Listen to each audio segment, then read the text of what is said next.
Hey everybody, it's Kevin Graff. I'm the president of Graff Retail. Welcome to what is the second last in this free webinar series that we're doing just to give back to the retail community that's been so good to us over the years. This one is probably my favorite one. Why? Because I probably have delivered this session in a variety of formats, probably 500, maybe 800 times all across North America. I've been on stage around the world talking about what I'm going to share with you in this webinar.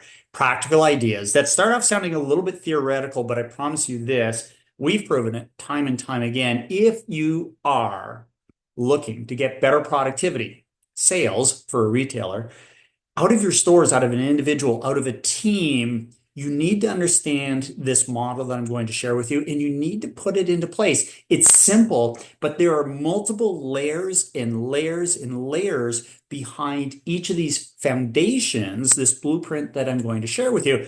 And for all of you on the line, we know that the retail world out there is probably a little more challenging than we'd like it to be. There's a lot of uncertainty out there.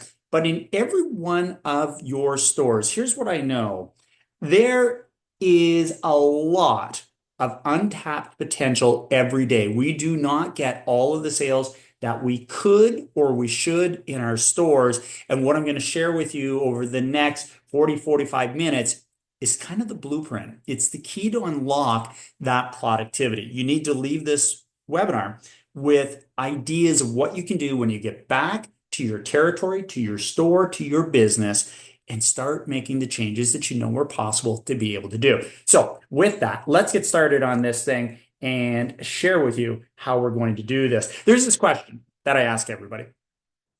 What if everything we do today is about to become wrong? Think about that. What if everything we do today is about to become wrong? And I always joke, if you're a man on this webinar and you're married, you understand this, right? Because you live this every day. And of course, I'm just joking. But the reality is that everything in this world, you, me, and every business concept eventually dies, right? If you looked at the retailers that are on the screen here, every one of those businesses that you see on the screen were crazy successful, right? They were at the top of their game. Think about it, the Bay in Canada. They were like in Amazon when they started off. And where did they go? And that's the reality. These businesses didn't evolve, didn't change. And I want you to think about this question. I mean, I think you lose sales every day, but what's more important is what you think. So just think about this for a moment. If you could replay the last 3 months in business all over again, you got a complete do-over. How much more do you think you could have sold in your stores, right? Like, think about that. There's what you did, but if you looked at it, how much more could you have done? And I want you to put some parameters on this. Assume that you can't go back and go, well, if we had a different product selection, we would have sold more. No, forget that. You can't change that. You can't change your pricing, the marketing, the economy, the weather, the political landscape, the tariff landscape, whatever it is, you can't change that. Think about that for a moment. Is it 5%? Is it 2%? Is it 8? Is it 20? Is it 30? Is it 40? See, when I ask that question of people, people give me this wide range of answers, right? And it always ranges anywhere between 5 and 25 and 30. And I say to people, you're not wrong, right? But the question becomes, if you're so sure that you could have sold 5, 10, 15, or 20% more, why didn't you? And that's where people start to get into this thing. So change it around. Think about this. How much more could you have sold if every salesperson was as good as your best salesperson? And if every one of your managers was as good as your best manager? Now think about it. Not everybody can be as good as your best salesperson, but they weren't born to be your best salesperson. There's things that they do and don't do that make them the best. Same as your managers. They weren't born to be a great leader of people. There's things that they learned along the way. These are all transferable skills. But when you look at that number gets bigger then. If you thought you could do 15% more, but if all of a sudden everybody was as good as your best performing salesperson, and that's, you've got to have that mentality of, yeah, there's way more we could be doing. Think about how you rate your staff. I often say to people, well, what if you rated your staff as A's, B's, or C's? It's overly simplified, but A's are your stars, B's are your average performers, doing an okay job, not stealing too much. C's tricked you in the interview. For some reason, they're related to the boss. You can't get rid of them. And when I ask people to rate them, it typically looks a chart something like this. People tend to say to me, well, 20% are A's, 60% are B's, and 20% are C's. And your numbers don't have to match to that. But think about this. What if there's no such thing as a B rating? What if the B's are actually C's? Well, then your chart would look like this, and all of you would start to hyperventilate at that very moment because you're thinking, oh my God, what am I doing? But the problem with B's is they represent the status quo. And the status quo is just death waiting to happen. You don't build your business with B's. They come in, they do an okay job, but you don't get discretionary effort. You're not getting what you're getting from your A performers. So it's that complacency. We've been seduced into believing that that B level performance is okay, but that B level performance is the reason that you didn't sell 5, 10, 15, or 20% more over the last 3 months, right? You know your C's are a problem. And this is the kind of just shake you, shock you to kind of go, oh, so what am I going to do to turn my B's into A's? We know you can't have C's on your schedule. So what do you do to either move on from the C's or turn the C's into B's? And that's what we talk about. Think about shopping in all the stores that are out there. Think about your role as a consumer when you're in looking. And this chart just shows you the range, the variance in performance from one retailer to the next. So the blue vertical line, let's say that's the average level. Well, retailers, when it comes to product, the variance in performance isn't very wide from one retailer to the next. Same as the supply chain, marketing, pricing. But you know that the variance in staff performance from one chain, never forget a chain, one location to the next location within the same chain is often unbelievably different. And what you're looking to be able to do in your role is how do I get them to the positive side of the line? Because too often we run into people in stores, I'm sure they're great people. They're either poorly trained or poorly led who look like they'd rather be anywhere else but where they are today. And that's just the reality of the business. The single most important question that everybody has to answer for themselves is what's your greatest differentiator? And I'll tell you what it is. It's not your product. It's not your prices. It's not your merchandise displays. It's not your store design. It's not your music. It's the quality of the staff and how they're interacting with your customers. And if you're an operator, and most of you on the line are probably approaching this program from an operator's mentality, from a merchant's mentality, you understand that. And so you got to think about it. And you got to be really critical. You have to be honest with you. How is your team performing? You got to get your head around that simple concept to go, so how are they really doing out there? Your priority for everybody that's on the line here today, that's a store manager, that's a district manager, that's a director, that's a vice president. Your role, really simply, is to develop talent first. Your second priority is drive results. Because ask yourself, what's your likelihood of achieving results if your talent's no good? Right. This is not chicken and the egg. What comes first in your business? That's the mentality. That's what you have to understand. That's what your drive is in this business. So let me share with you these 5 keys to getting productivity. They're called the 5 foundations. And here's how this goes. Theoretically, what we're talking about here is that if you get each of these 5 foundations in place, operating at peak efficiency, you will get amazing productivity, amazing sales out of everybody. But any inefficiency on any of the 5 foundations results in a lack of productivity, i.e., losing sales. It's theoretical at the beginning, but then we will make this phenomenally tactical as you work your way through it. So let's talk about them. The first one, focus on goals. Here's what I say. This is the easiest one to understand. It's the easiest one to execute. It is inevitably the most poorly executed out there, and it drives me nuts. So just think about this. For all of you on the line today, where you've established clear goals for your stores, but hopefully on a daily basis, but maybe even on a weekly basis. Could be a sales goal, might be an average sale goal, a conversion rate goal, whatever the case is. You've got a goal in place. And I'll often ask people, I go, Okay, so who would take me up on the $5 challenge? And the $5 challenge is this. If you're up for it, what I would normally do is I would randomly call one of your stores. And the $5 bet is this. I'm just going to ask the person, whoever answers the phone, I hope I get Susie, who's going to quit later on this afternoon and steal a bunch of stuff. You're hoping I get the second coming of you. But I just asked them a question. So what's your sales target for the day? If that's the goal that we're going to talk about. And I asked people to give me a show of hands. How many of you would take me up on the $5 challenge? And it is shocking to me that less than 10% of any audience goes, yeah, I'm really confident they'll know what that goal is. And and this should shock you. What's the purpose? What's the point of having a goal in place? Is it just an administrative process so that we can set wage targets and buy inventory? Or is the goal designed to drive performance, to clearly define what I need out of you today, right? And give you something to be able to aim for. Human beings are goal driven. And think about how this goes. You know this. When staff are not focused on goals, how good is the service in any store in the last 30 minutes of the day? How good is it?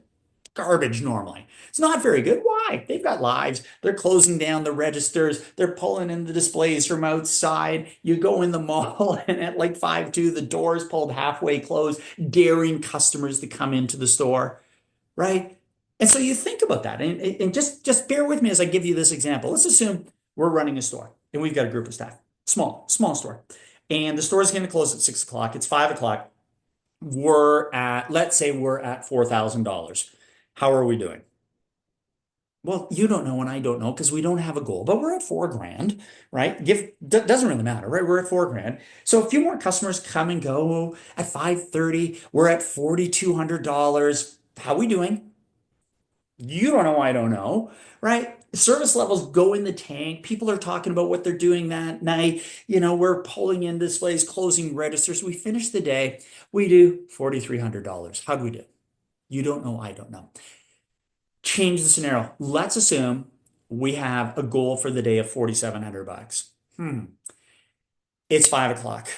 We're at 4,000. How are we doing? Well, we got 700 to go, right? So now if you're a good manager, you're now pointing this out to your staff, right? About get on your horse. We still got 700 to go. Service levels, focus, drive starts to pick up a little bit.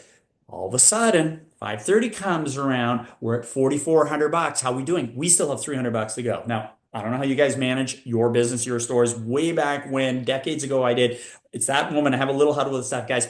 We are still short 300 bucks. We can do this, but we've got to hustle. So, like, any customer that comes in, let's give it our best effort because whatever we're short at the end of the day, staff purchases.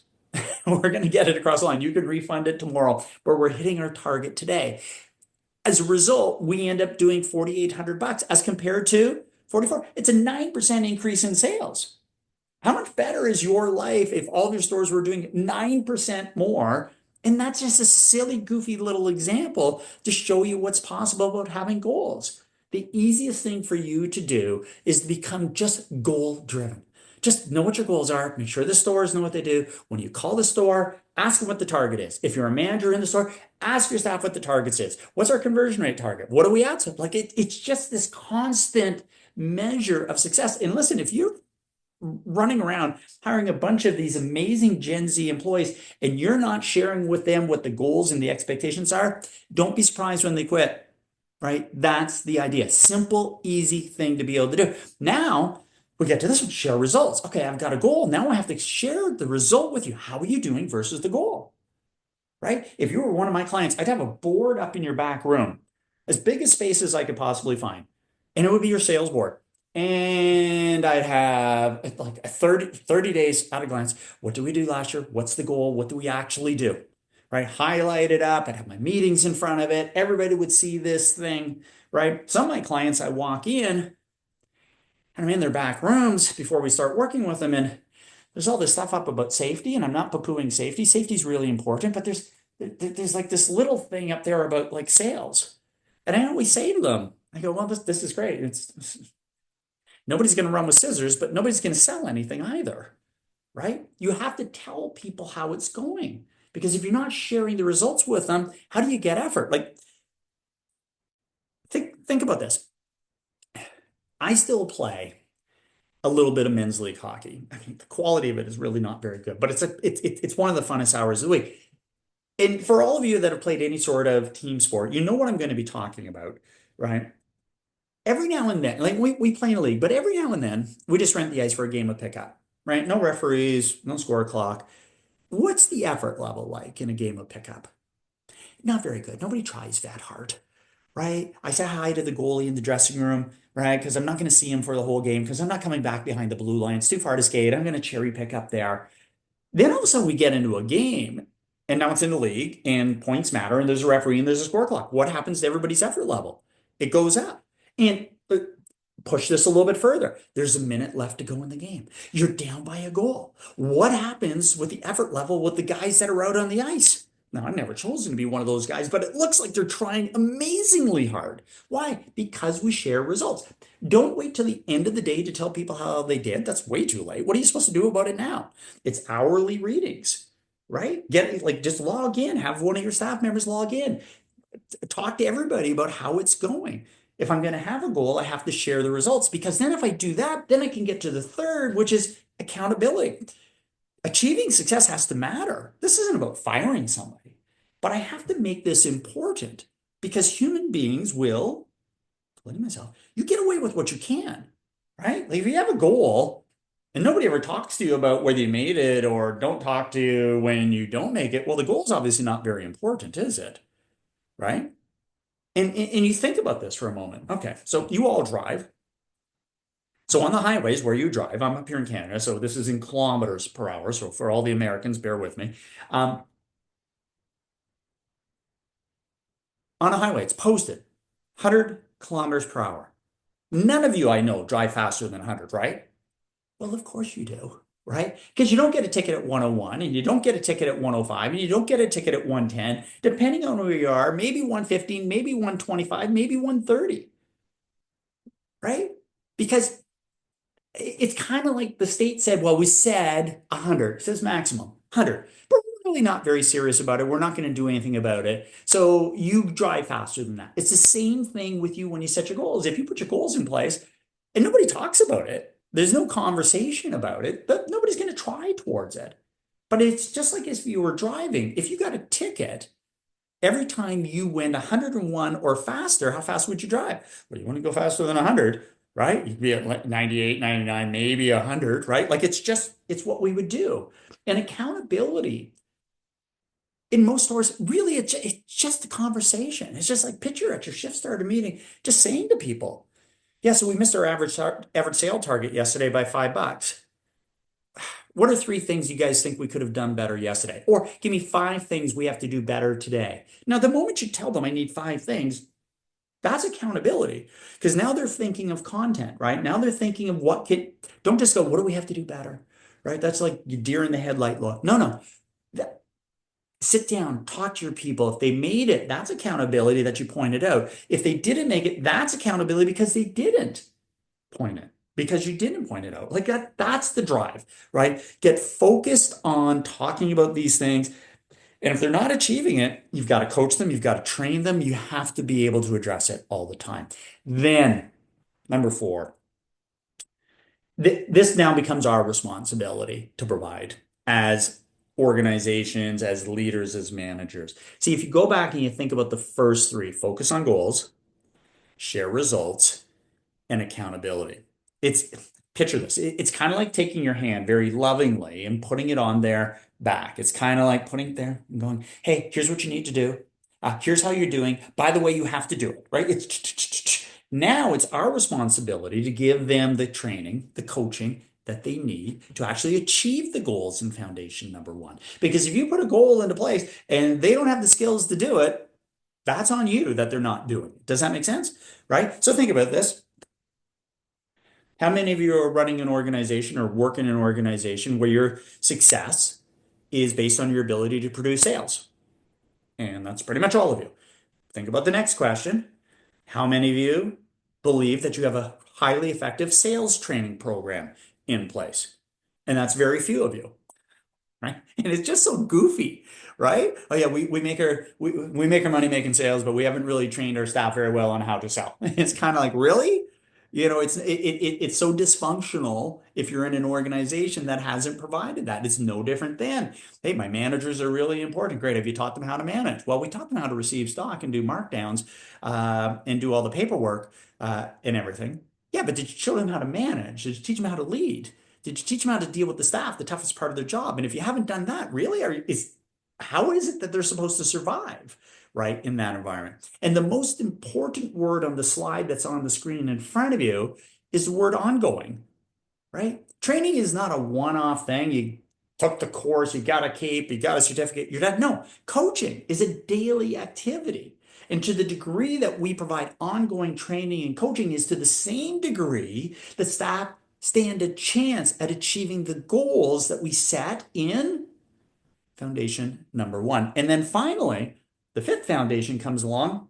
You got to make it worthwhile, right? So you're sitting there, you're pushing the person. Here's what you need to do. Here's how's it going. By the way, you have to do it. At some point, they look at you and they go, by the way, what's in it for me? Like, what's in it for me, right? You need a comprehensive, robust reward and recognition system in your organization that has a fundamental difference in their lives, whether they sell $100 or $10,000. And it doesn't have to be bonuses or commissions, don't misunderstand. But there has to be a fundamental difference. And the good news is we know that organically it happens in a retail store. When the store is winning, morale tends to be higher, right? When the store is losing, morale tends to be, it happens just kind of organically in the store, but you have to take a look at it as an operator and go, so how good is our recognition program?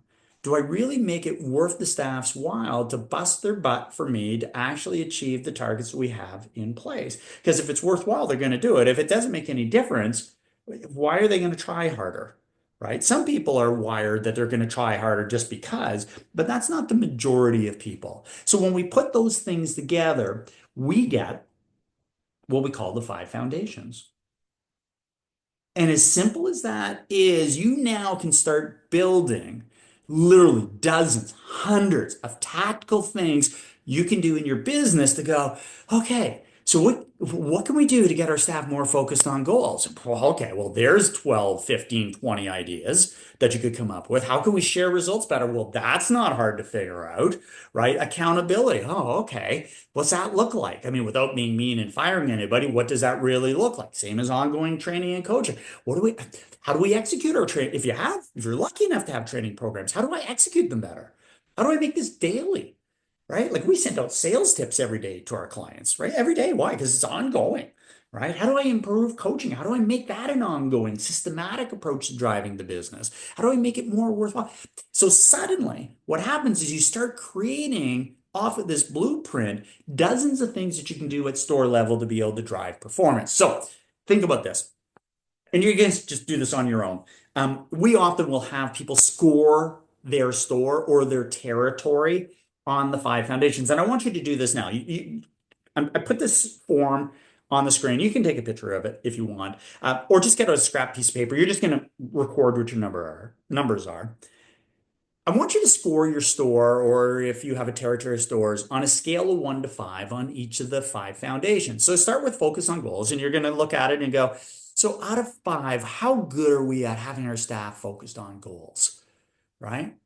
If you called your stores, do they know the goals? Are they chasing the goals? Are goals important to them, right? If nobody took me up on the $5 challenge, you're certainly not a 5, you're more like a 1 or a 2. So just rate yourself give yourself a score 1, 2, 3, 4, or 5. Share results, right? Same idea 1, 2, 3, 4, or 5. How good are you at sharing results? And this is important to score because it's going to lead to something in a moment, right? Accountability, same thing. Does performance really matter in your organization? Ongoing training and coaching, how good is it, right? Make it worthwhile.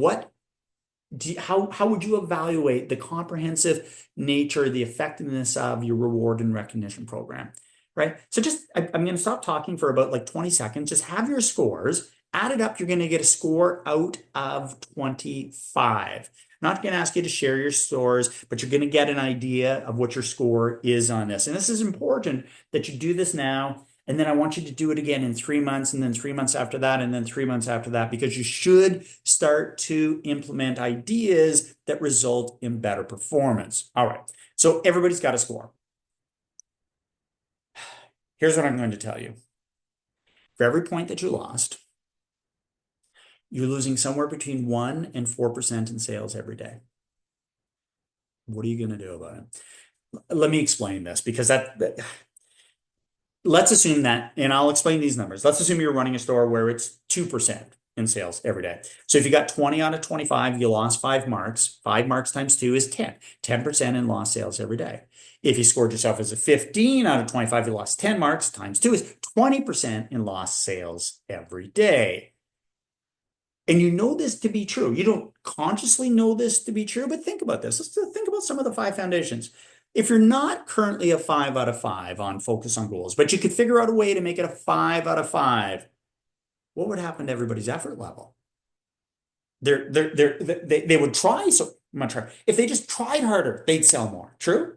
Right? Same as accountability. If you're not a 5 out of 5, but people all of a sudden felt a greater sense of responsibility, a commitment to achieving your results, what would happen to their results? We got ongoing training and coach. It's not a 5 out of 5, but somehow you made it a 5 out of 5. Everybody's knowledge, confidence, competence, and results would go up. It's that idea.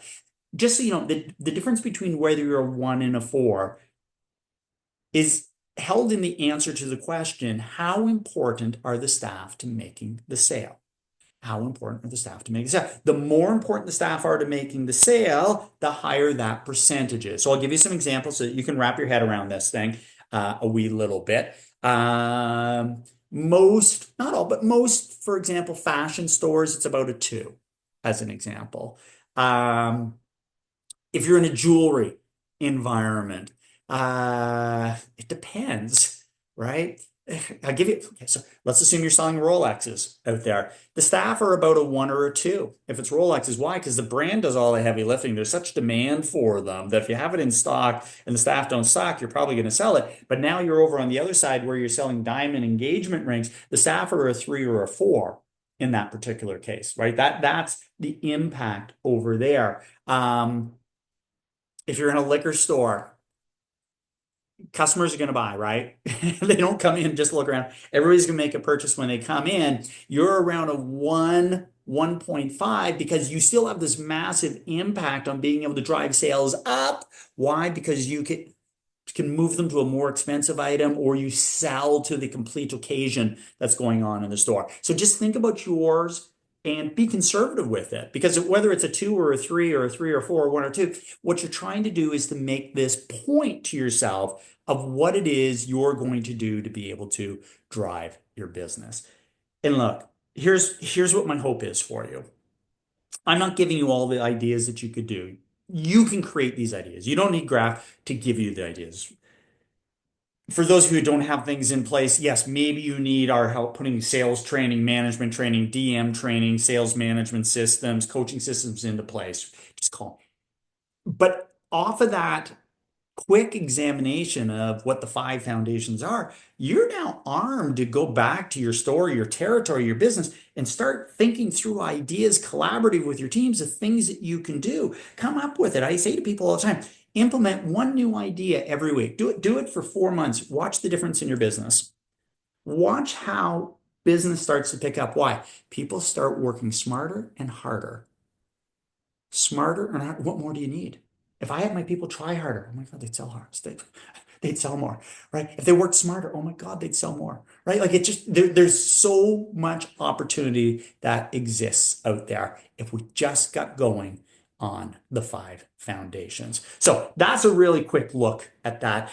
One of the things that is your pain point of coming to these sessions, I do give you all this information free, is to give you some insight into some things that we're doing. I know we have some people on the line that have either attended or have had people in their organizations attend. Probably the best training program we've ever created is this new 7-week virtual, no travel, no time out of the stores, virtual boot camp. It's a certificate of excellence in retail store management. Runs over the course of 7 weeks, starts on May 5th. The things that we talk about in there, we talk about this module, the 5 foundations, but in more depth. We talk about how to hire and keep talent, how to get your turnover rates down, how to stop getting tricked in interviews. They walk away with actual strategies on how to build a motivated and engaged teams. Like honestly, like if I could get morale up and engagement and get discretionary effort, how much better is my life as a manager? we give them goals as organizations, but now we show them strategies on how to actually drive their metrics. One of the most fascinating modules is the business of the business, where we teach them about retail math, financial statements, margin, turnover, trend, what it all really means. Why do we do that? So they understand the decisions that the company's making, but more importantly, they start to make better decisions themselves. Achieving compliance on standards, it's a painful module because people get like just their feet held to the fire on this because there's one way to run the store the right way. It's a 10 out of 10 is the only answer. And we show managers how to finally get their stores running the right way. And then the challenging part for every manager is, so how do I deal with all these performance problems with my staff? It's those difficult conversations when the staff come in late, they're not wearing the uniform, they're not waiting on customers, they didn't, do the assigned tasks. The list goes on. They hate those conversations. We show them how to deal with those conflicts and how to professionally do it. So that program's coming up really quick. Attendance is going really well. The way that we teach this is fascinating. I don't know why I didn't think about this process before. HR leaders love this training model because it's proven training, right? Store operators love it because they get better results and they don't have to take anybody out of the stores, right? So Friday, every week, we release the content for the next week. There's a little bit of pre-work to do. Literally, it's a TED Talk normally or a YouTube video that I ask them to watch that's 5 minutes long. Monday, they come to a live session, much like this, where I expand on the topic of the week. But then what we do is we give them assignments that they have to put into place, not school type assignments. We force them to actually apply what they've learned in the stores on Tuesday and Wednesday. And then on Thursday, they're held accountable to show up to a peer group where they work with other bright retail managers from other retail chains. And they have to show up and say, hey, here's the assignments that I did. This is what I learned along the way. And then they get to hear how everybody else did it. It's unbelievably enriching. It's a great process to be able to put them through. The program sells for $7.95. The early bird discount is $6.95, expired last week. If you email me, kevin@graffretail.com, I'll get you in at the early bird, but you have to do that this week. You have to do that this week. So that's a look at that program. Do yourselves a favor if you have not, if you can't honestly say that you've trained your managers properly and given them the support they need, you should really take a good look at sending your people off to that program. So with that, I thank you guys very much. Hopefully you got great value out of this. In 2 weeks' time is our last session in this free webinar series, and I think it's called Traffic is Down. Now what? Right? How do you drive business in your store when traffic goes down? Anyway, my name is Kevin Graff. Thank you, everybody. We'll see some of you on the next program, and I'll see some of your managers in the virtual bootcamp. Bye for now.